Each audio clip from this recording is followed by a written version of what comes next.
Welcome to Ammosmith.com. During this period of instruction, I'm going to show you how to charge your rifle brass. I'm going to show you two different methods. One is called charging by weight, and the second method is called charging by volume. The materials required to accomplish this is one, your powder thrower. If you don't have a powder thrower, you can use your dipper. Two, your funnel. And in this instance, I'm going to show you also what a funnel with a drop tube does. Your scale.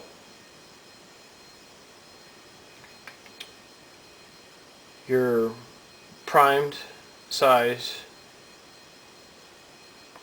trimmed brass ready to go. I'm also going to use a trickler. I'm going to use my improvised powder trickler, and then we'll get started. For this class, we're going to be using Varget. You're going to want to make sure that you make note of the lot number. The lot number can be found on the back label on Hodgson powders. In this particular case, is T0401. You want to make a note of that. Powders change slightly from lot to lot, but you want to make sure that you make note so that if the lot does change, you know to reduce your powder charge by 10% before you start working up again. The first thing you'll want to do is to fill your powder thrower.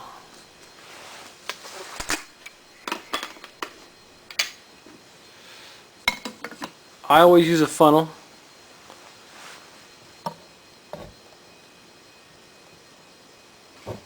And the reason why I use a funnel is to ensure that there's no spillage of powder.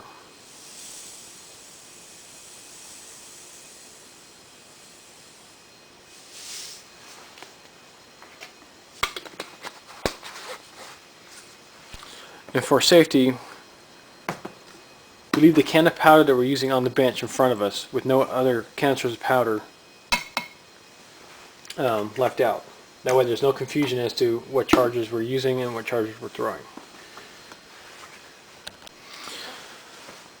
The key of throwing consistent powder charges is like your trigger pull on your rifle. You want to make sure that when you throw your charge, you do it the same way each and every time. What I do in order to throw a consistent charge, I bring the lever all the way up,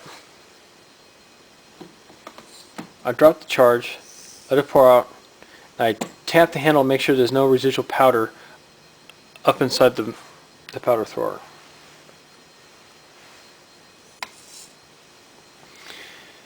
Now, depending on the kind of powder you're using, some of the extruded powders will sometimes not fully fill the volume measure in here. And what you can do is this: bring it up, tap it again. That'll help settle the powder down, and then you're done. But if you do this, you need to do that each and every single time. And I'll show you the difference on the scale.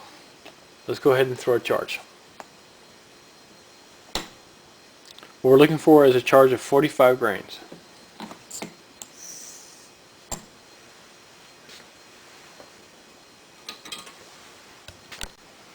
Okay, we see we don't have a full charge, but that's fine. But what I'm trying to show you is what can happen if you don't throw your charges exactly the same way twice. I'm going to pour this charge back into my powder measure. Then I'm going to double bump it, which means I bring the charging handle up, and I tap it.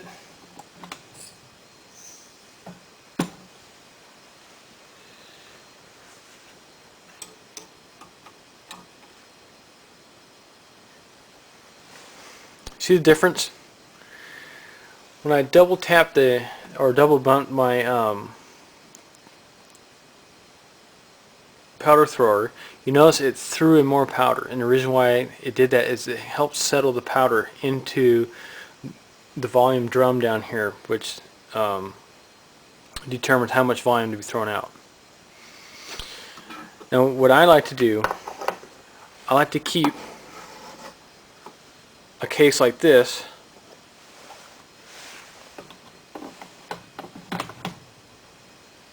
as a trickler. Move my funnel so you can see what I'm doing. I'm going to take this and I'm going to rotate it like this over my powder pan, except for it's going to be more horizontal.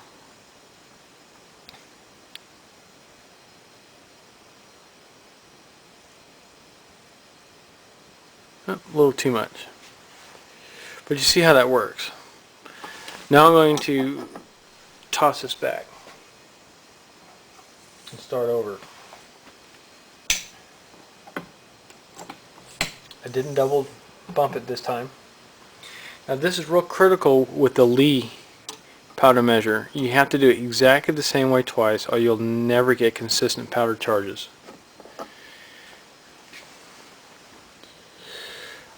On your scale, what you want to do is let a few granules drop in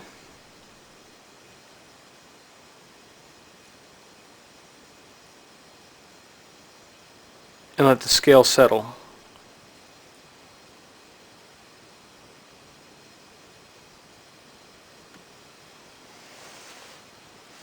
That's a good charge.